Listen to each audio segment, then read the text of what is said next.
I am the Commissar, that's my name. Forged alliance forever, that's the game. And which of today's players have a claim to fame? Well, today we're going to find out in a ladder game. It's our first ladder game for a while, a 3v3 ladder on this 12.5k map. We've got the cold team in the north and the hot team in the south, so presumably we're in the northern hemisphere. Going first for the cold team in this lake position is Treos. He's 1235 rated, he's Eon, and he is in baby blue. Here at the back for cold team we have Quasar. He's 919 rated, so that's the lowest rating in this game. He's dark blue and he's Cybran. And up here in the canyon position we have LoliNekoTrap, who is 1259 rated, he's Seraphim, and he is in mauve. Now for their mirrors on the hot team. In their lake position they have Tosterchalk, who is 1153 rated, he's in red and he's UEF. We saw Tosterchalk last game, I think, so or at least quite recently, so he's back. Down here in Burgundy we have Rand. He's 959 rated and he's Cybran in the back position. And in the canyon position, last and by no means least, in fact the highest rated player in today's game, we have Oak Solution 574, who's rated 1274, and who is Eon in orange. Quick look at the map. As well as these lakes off to the side, there's 3 lakes across the middle, leading to one passageway here and one passageway here. And then we have these enclaves. Now these are interesting because you can't get through there at all. You can just creep through here. Believe it or not, you can in fact creep through here, though I don't know how higher tech units would fare doing so. And of course you can cross the lake, but those are the only ways in except by air. Reclaim. There's heaps of reclaim in the enclave, and there's heaps of reclaim in the passageways and on these little plateaus, although you can drive up there if you want. Expansions. Lots on these side enclaves, so they are definitely going to be a big point of contention. These should be pretty safe for each team, but these will be contested. Now, our first upgrade is the engineering drone right off the bat for Tosterchalk, which is heading out here to build mexes and to build a factory out here, and then more mexes, so that's quite nice. Good use of the engineering drone to cross that little cliff. Meanwhile, Oak is sending his comm out towards the enclave, whereas Lolly has come forward to guard the central passageway. What would I have done? I would probably have guarded the central passageway and claimed these mexes, but that's because I'd be scared of a comm push up here. Meanwhile, though, we have a bomber out from Treos, as well as an early drop, so I'm enjoying this early aggression. Oak tries to draw back his NG, but he doesn't dodge, and the NG is taken out. Okay, that's a bit brutal. Oak is putting up a turret to try and stop this bomber.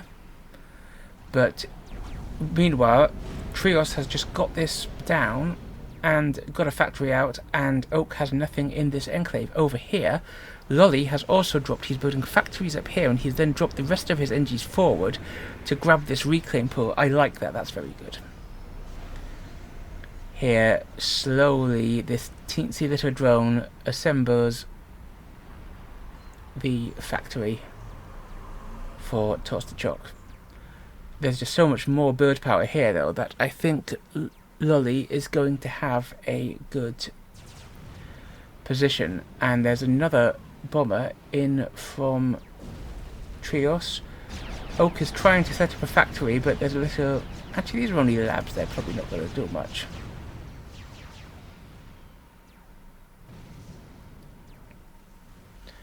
Oak realizes he needs some engineering power there and prepares a drop. Tosterchalk, meanwhile, just sends his comm straight forward and grabs this reclaim, or at least some of it, right under Lolly's nose. This reclaim is as yet untouched. Oak might need to think about getting some of that. Oak drops and starts building factories, but those labs from Treos run in and start shooting. Looks like Oak's going to try and evacuate them onto the transport, but while the transport still counts as landed, despite the fact it was clearly hovering in the air, the labs take it out and stop the drop. Oak's comm gets the factory up, but this drop has been completely mitigated by the labs. So a bomber from Oak stops the labs, and Oak gets another bomber out.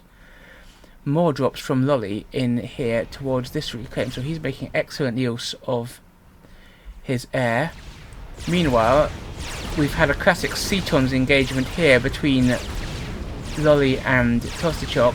They've just hoovered up the reclaim, ignored each other, and now they're backing away.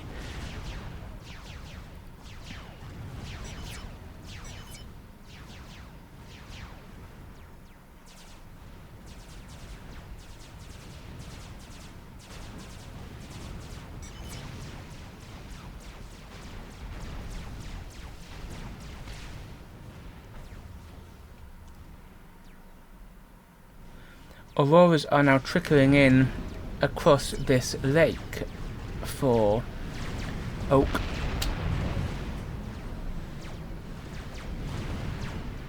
He of course can just reinforce across the water, being floaty, naughty. I mean, so can Treos, but he hasn't got any water to cross to get there. In fact, he can actually fit Auroras through there, he just hasn't done so yet, and anyway, he's got a huge amount of production here, which is looking pretty good. Oak's position maybe not quite so good, although this is nice. Auroras are the only T1 tanks that die in one hit to T1 bombers, and although the bombers are going to get picked up by Treos' inties, the combination of the bombs and Oak's comm has definitely helped Oak hold this position, and he's getting more factories up back here, so maybe Oak will hold. Meanwhile, Tostichok has got himself 3 factories and a 4th on the way over here, compared to 3 from Lolly, but Lolly's got more units already on the field, and that may be what he needs. Indeed, he's pushing in already. Can Tostichok get enough to stop him? Oak focusing on the reclaim at last from here. This area is still available, and now Oak's getting engineers in here. I like that. However, Treos has taken advantage of this to send his comm forward, but it's naked and unguarded, and there are Corsairs from Rand coming out to cause him some problems. What can Treos do against those Corsairs?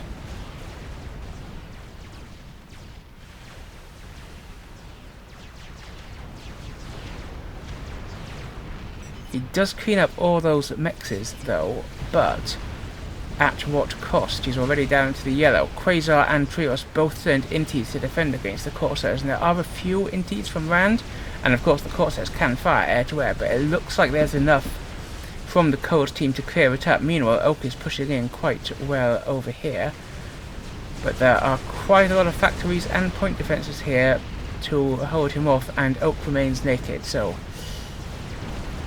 these tanks have come up to reinforce, and Treos is down to the yellow, but there's no more air coming for him. Oof.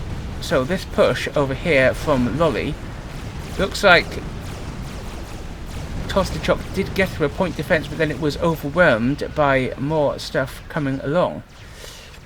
Over here, Treos' factories are falling, but Oak is under pressure from Quasar's waves of T1 bombers. Tostichok, Treos has retreated into the water, and he is now just reclaiming the tanks that are hovering above him. Now Oak could be in trouble here actually, because that's a lot of T1 bombers, and there's more where those came from. Oak's only got a couple of inties. Now, unsurprisingly, he's producing anti-air, but will it be too little too late?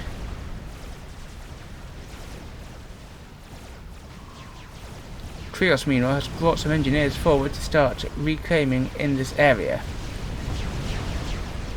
Oak is actually suffering quite severe damage from the incessant T1 bomber pressure, but now he's got a few more AA tanks coming out. Will it be enough?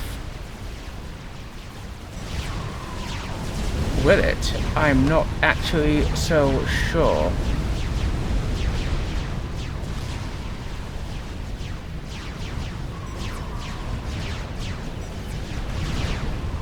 Oak is down into the red and still dropping 2,000 hit points. He stops to build a mass extractor. He thinks better of it. But the bombers have been cleared up and these tanks are being pushed back. What's Oak going to do in order to survive any more bombery? Meanwhile, gun upgrade on the way for TheCommissar, but Loli already has the gun and also the regen aura to boost all these tanks around him. That said, TheCommissar has T2 and pillars are joining this force. He's also got an emplacement up here. He has lost this what's the word, enclave entirely, but he's harassing it with a Janus, which is doing well at clearing up the tanks, and there isn't really any air to defend. But this heap of reclaim here, Loli is immediately moving to try and grab it with his engineers.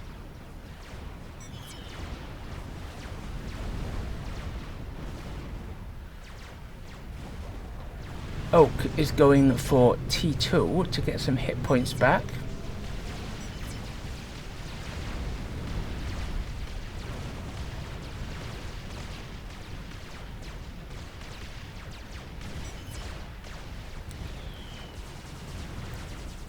The engineer drop has been fended off by the Janus from TheCommissar, which is pretty nice. He gets the T2 here, does Oak, and goes for shield, but he's not getting it fast, and that's why he's on the breadline, and now in fact he's horrifically stalling mass. He's like spending twice as much mass as he's earning. So that's not a great thing for him. He's quite slow to get the shield. TheCommissar has finished the gun and is thinking about moving in. He's certainly walking around. Walks around in circles singing. Meanwhile, Oak asks for a torpedo bomb on Treos, who is going for a speed upgrade on the gun here.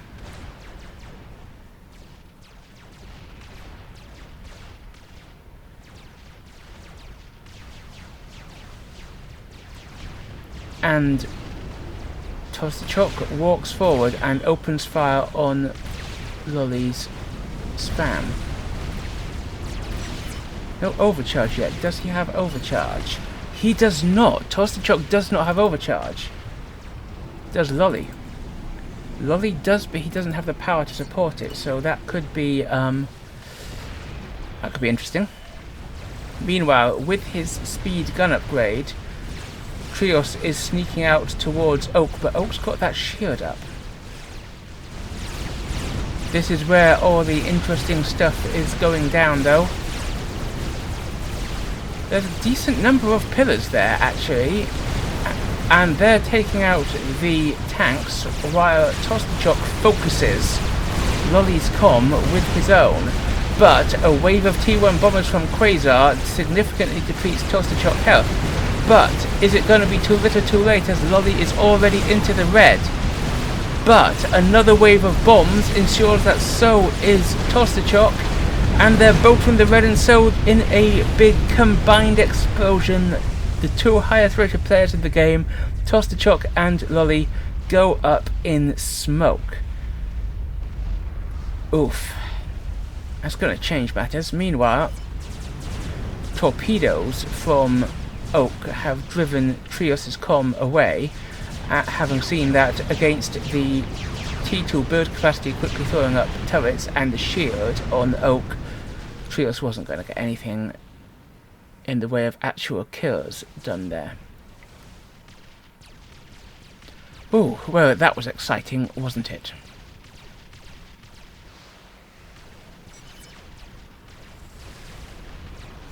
Now, Treos is being pushed a bit by T1 from Oak. He's got T2 tank supporting him. He's got that speed gun, but will it be enough?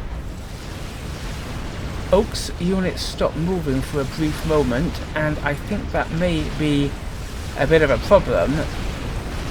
Though the Aurora will outrange him, given that he doesn't have it over. Oak pulls back, so it looks like we're not going to get any terrible damage going on here immediately. Let's have a quick eco review while it's a little quieter. 20 mass per tick lead for the northern team, and overall they've actually collected 30,000 more. And you think, ooh, that's quite a big advantage to the cold team, isn't it? But then we look here, and we see that the mass killed per collected is only 0.46 for the cold team, but it's 0.68 for the southern team, the hot team. So the hot team have actually been making better use of their mass so far in terms of kills. Let's see whether that is enough to make up for the eco differential. Now, Rand has T3 air, and he's getting a couple of whalers in there. He's also got a decent air force, but is it enough to match Quasar's?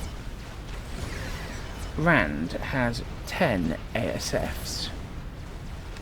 Quasar has 9 ASFs and quite a few inties, so could be even Stevens there. But let's have a look at this. Despite the T2 factories here, Oak has finally evicted Treos from his enclave over here and will be able to lock it down. And while Treos, having inherited this from Loli, has had this enclave for much longer, he hasn't really developed it. But this could be a danger for Oak, having inherited Toss-the-Chalk stuff over here. That's a lot of Ilshavos and not much defense from Oak. So can that push get anything done?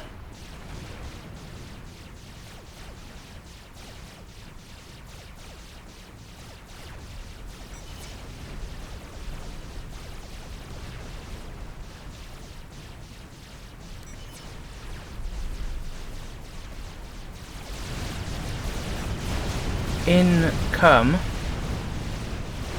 the Urshis, and they are carving through that.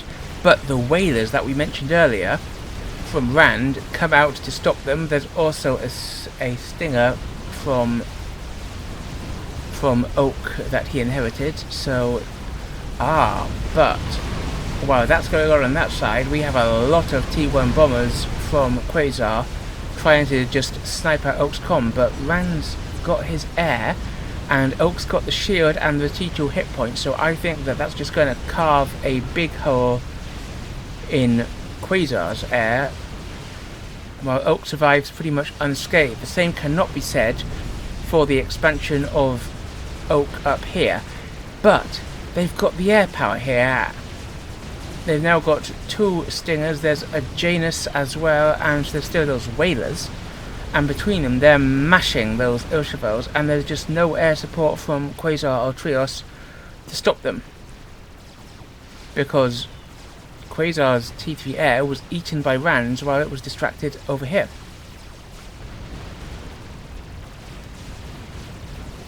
And Rand brings in his air to support, so these Ilshis, they were a significant force, but they're dropping. That's a lot of reclaim that's being dropped there. Who can get it?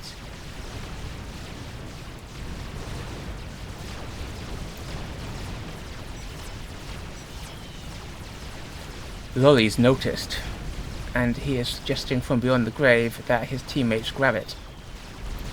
But will they be able to grab it in the face of all this air-to-ground firepower? Meanwhile, we've got our first experimental started. It's a Monkey Lord from Rand. And there's actually some T3 here coming down from Treos, and not much to stop it from Oak.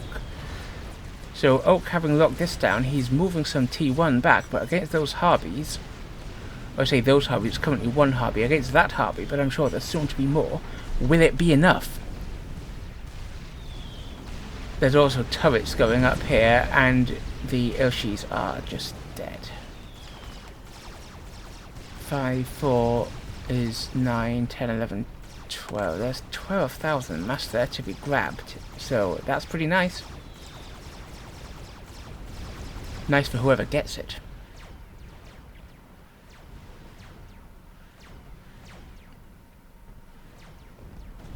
Treos has got T2 and is coming down and is setting up a bit of a fire base.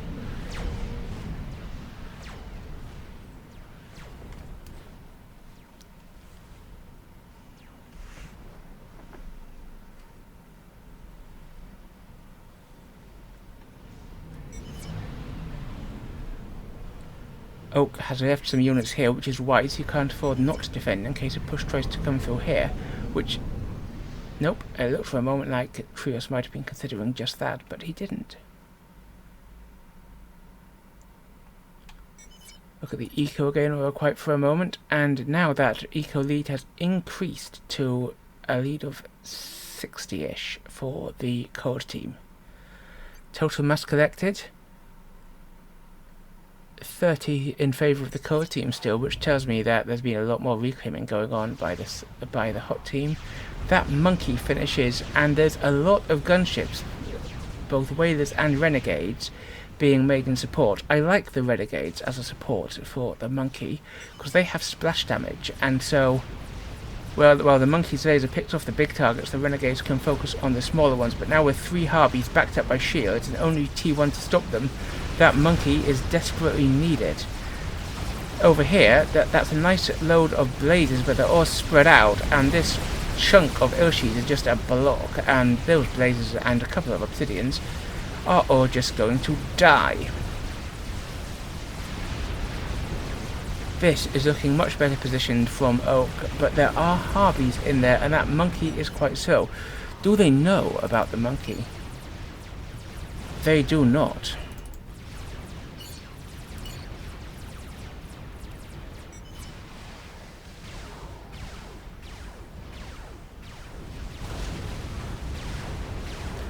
And the gunships are indeed assisting the monkey. They've seen the gunships, but not the monkey. We have a strat out here for Quasar, which could get something done, but it's pulling back. If I were Quasar and I had that strat, I would be using it to pick those mexes off if I could. The monkey pushes in, backed up by the gunships. The Harbies all just die. What have the core team got that can stop this? Guess what? They've got T1 bombers. Lots and lots and lots of T1 bombers.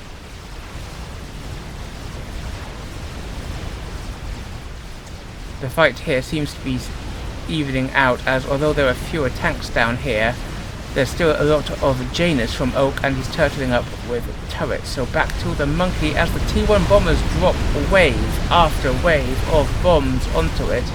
Look at the sky turning black from bombers there. As Leonidas said at the Battle of Thermopylae, well then we shall fight in the dark, but if the dark is going to also leave your monkey in the red,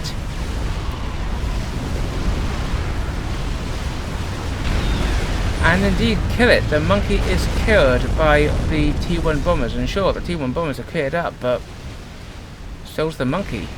And there's not as much of a push going on here. There is a Harby from Oak now, so he has got T3 coming out.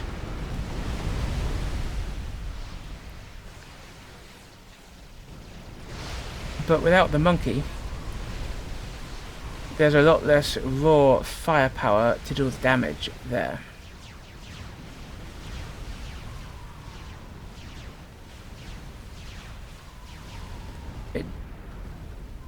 and more gunships coming in from Rand. I mean, he's not doing badly with these gunships, though the amount of revolvers in here means that he does need to defend against the T1 bombers. Look at that swathe they just carved through the whatchamaflips. Auroras, that's the word. The gunships go for Treos' base, but there is some flak in there, and they are quickly building more. They need to focus that flak, but instead they're focusing the mass. That could cost them. Still no real movement over there, so let's focus back here.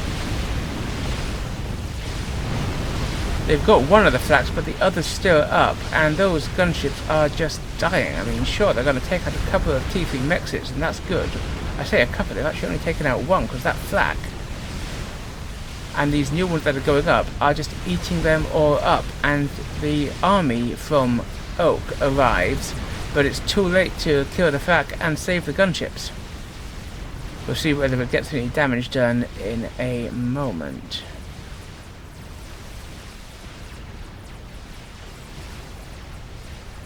Meanwhile, Rand has finished his second monkey, and it is heading up to the right to push through here.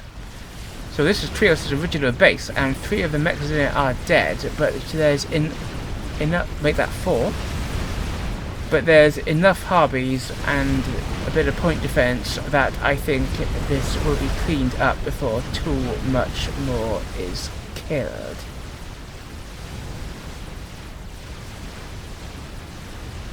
And what happened to Team 2's eco? Let's have a quick look. Ah, well, there's your answer. Oak is hugely power stalling. He's trying to get up a T3 PGen there, but he's got a T3 air factory online. Where's his power going? I actually don't know. He's trying to build a GC, and that'll be taking some of it.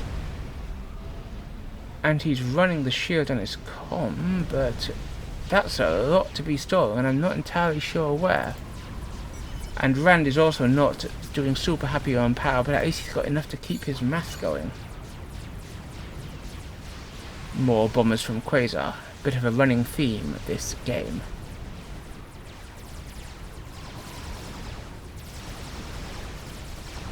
Now, again backed up by renegades and by some of Oak's tanks, Rand engages on the right with another monkey.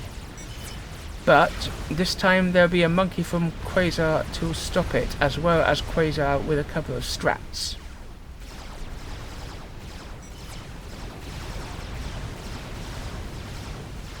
However, this monkey is quite close. How quickly can Quasar's monkey, which hasn't even started moving yet, get itself down here? The tanks supporting the monkey quickly die, as in fact do the gunships. There's a decent amount of flak in there. Oh, there's still a few tanks there, because there's all, I say they quickly die, but there's more where that came from, and even more. There's mongoose, obsidians. The monkey pushes in and reaches this space. T1 bombers, of course, come out to stop it. We'll check on it in just one moment, while we see here that there is a push from Treos, but there's enough T3 there to stop it from Oak, so that could be a problem for the Cold team. T1 bombers rain their fire down on that monkey.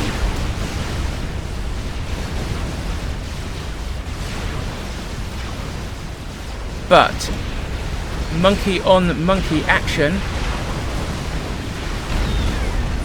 and unsurprisingly, given that it's fresh to the fight, the monkey from Quasar wins. And what's this? Rand has not noticed that his inties are landing, and they're landing right next to a bunch of bouncers. That's an awful lot of bouncers, and Rand's air is getting utterly molested.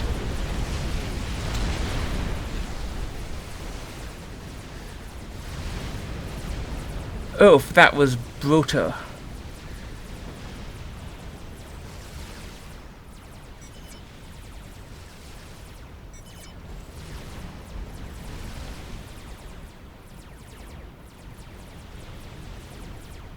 Now, we do have a GC on the way forward from Oak. That's his first experimenter.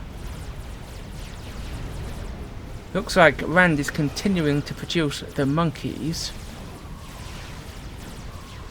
But we're not seeing any more in the way of experimenters of the northern team yet. That is quite nice, though.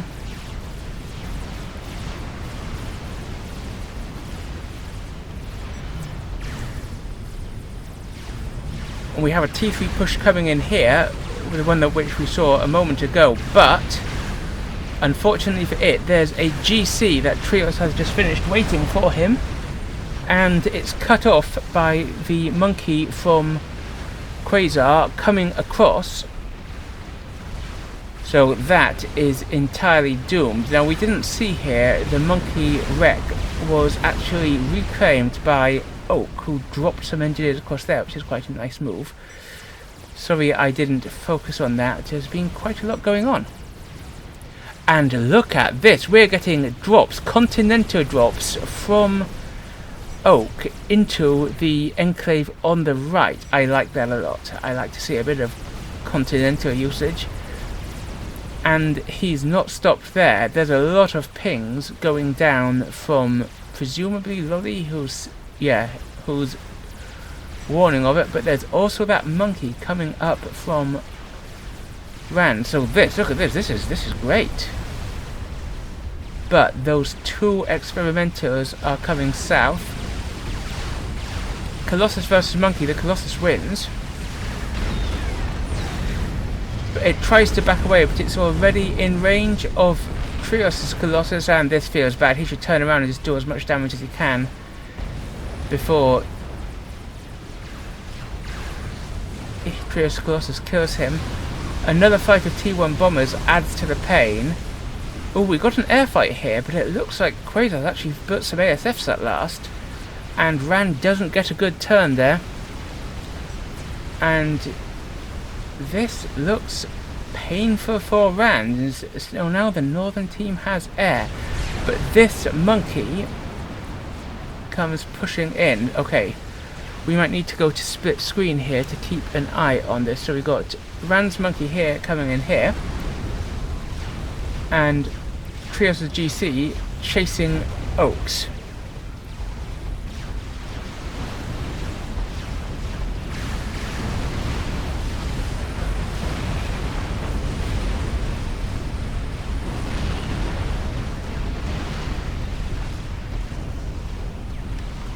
So this monkey is just heading straight in, but there were strats coming to kill it, and now that the hot team have lost air, they can't really do anything about it. This GC, however, the GC from Oak just went and hid in the water, is undamaged, unopposed.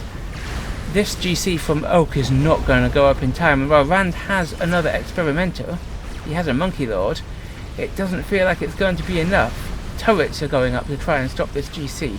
Meanwhile, the monkey from Rand is nearly into the base, but the drops from Oak come the other way this time, and he airlifts in defensive forces to try and stop the GC. That's a lovely move. I like that.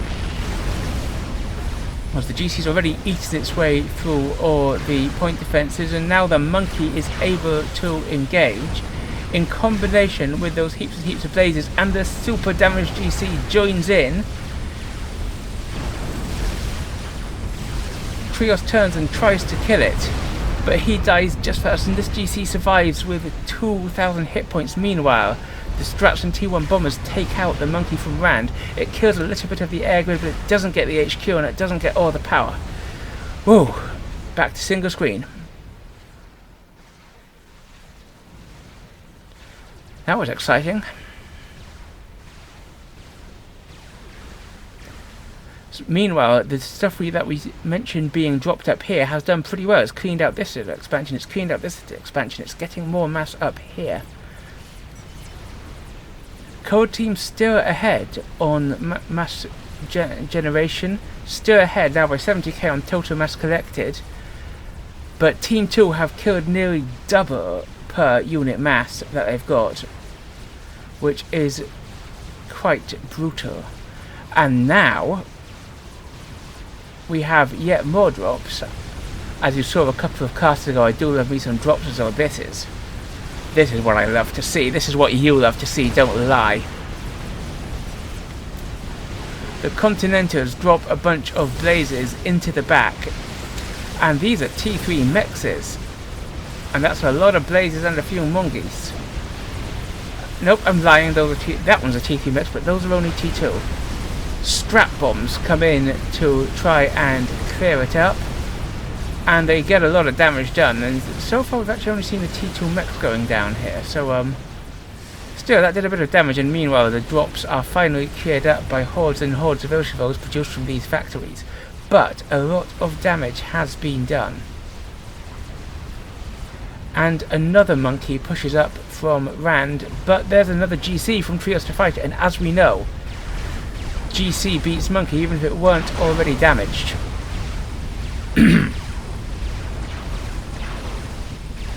But that is Miss Micro from Treos, who hasn't noticed. And the monkey's getting in his behind. He turns around and opens fire, but the monkey does some good dodging. It's down into the red, but it kills the GC. Brutal.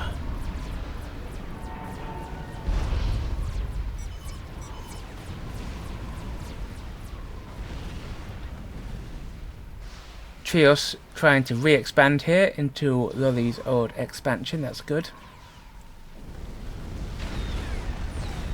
The monkey deep into the red is finished off by, what else, waves of T1 bombers.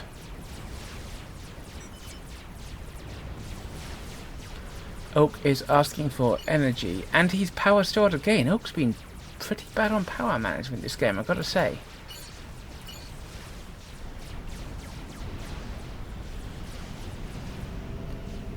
And he is working on another T3P gen, but he needs more. And he had a Cyberun Quantum Gateway, but he lost it in that experimental push.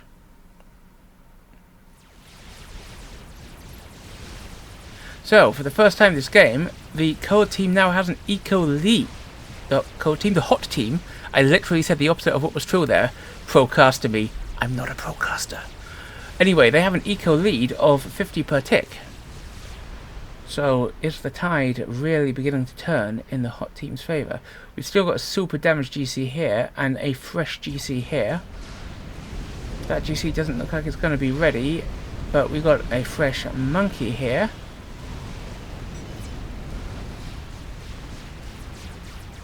But now we have our first crab on the scene from Quasar. And Treos has built another GC, so this feels like quite the mass of experimenters up here.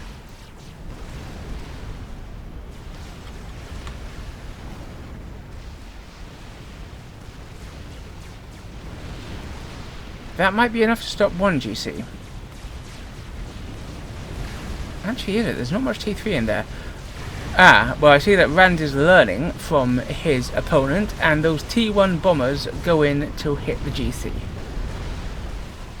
Maybe I'll start doing that. Maybe I'll start doing this ridiculous T1 bomber spam business. If you can't beat him, join him.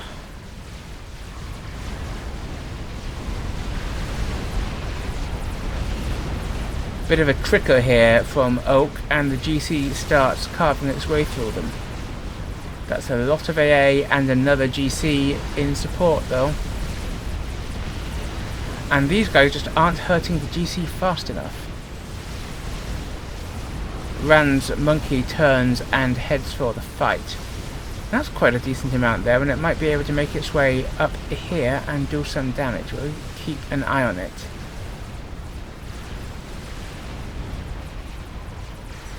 Quasar finishes another megalith. Oh, this is beginning to look like quite the threat. Rand starts work on a T3 artillery, a disruptor, And over here, we have a fat boy out from Oak. Now, properly kited, that fat boy will outrange the Mega and certainly outrange the GCs, but killing 2 GCs before they do a huge heap of damage here is a tough ask.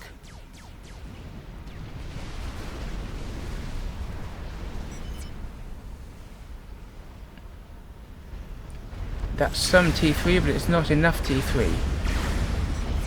Repairing this GC, will it be able to get anything done? I don't think it will. It fires upon Treos' GC, and Treos' GC turns away. Then it realizes the error of its ways and opens fire, and unsurprisingly so does the other one, and that heavily damaged GC is slain. Meanwhile, the Mega comes in. And now we've got 3 XBs, 2 GCs in the Mega, versus 1 poor little Monkey Lord. Where did that Monkey Lord even go? I know they have stealth, but this is ridiculous. Another Mega comes down the other side from Quasar. Here, that Monkey Lord has retreated here and it's trying to defend until this GC can go up.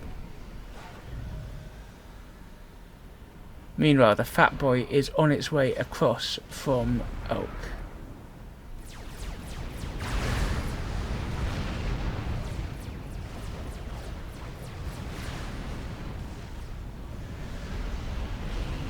Rand's trying to get a megalith finished.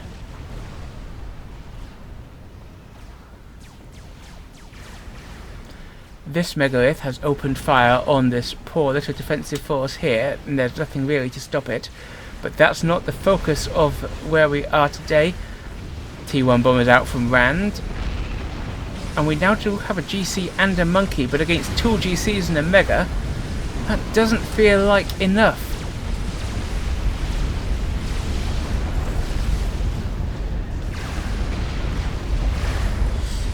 The GCs engage each other and it's 2-on-1, and the monkey hasn't been able to switch its fire. They quickly focus the monkey dies instantly, the Mega fires on the GC.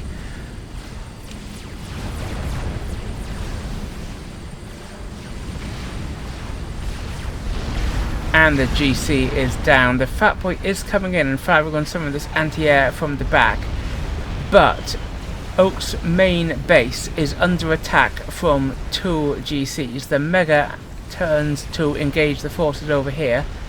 The fat boy opens up, but a 3rd GC arrives from Treos. Oh, it's been given over to Quasar. I like that, so that Quasar can manage it himself. So the Mega is done for Rand, but with a Mega and 2 GCs against it, well, this Mega just tears apart the base of Oak. It feels to me like there's nothing left for the hot team.